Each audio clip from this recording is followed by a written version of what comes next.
السلام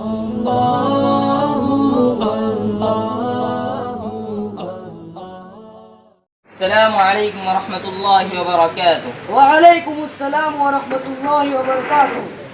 من أنت يا أخي؟ أنا إسلام. كم ركنا لك؟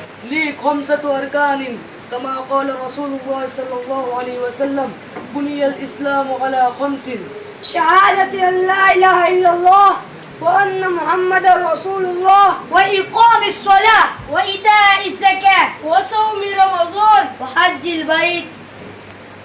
عرف أركانك. هذه كلها أركان الإسلام. هذا أخي الشهادة.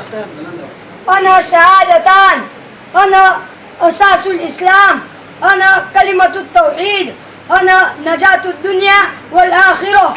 أخي اسمع إلى ما قال القرآن: فاعلم أنه لا إله إلا الله وما كان محمد أبا أحد من رجالكم ولكن رسول الله وخاتم النبيين. هذا أخي الصلاة. أنا صلاة، أنا مفتاح الجنة، أنا نجاة الدنيا والآخرة. من أقامني فقد أقام الدين كله. أخي اسمع إلى ما قال القرآن: إن الصلاة كانت على المؤمنين كتابا موقوتا. هذا أخي الزكاة. أنا زكاة، أنا عبادة مالية، أنا بركة في المال، من أنفقني بورك في المال. أخي اسمع إلى ما قال القرآن: وأقيموا الصلاة وآتوا الزكاة وما تقدموا لأنفسكم من خير تجدوه عند الله.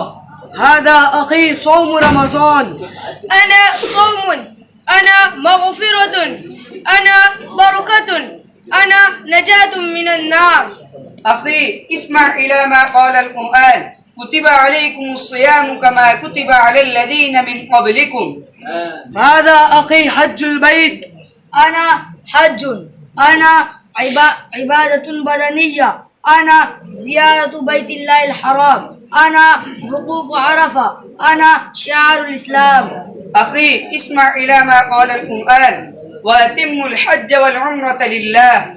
السلام عليكم ورحمة الله وبركاته. وعليكم السلام ورحمة الله وبركاته.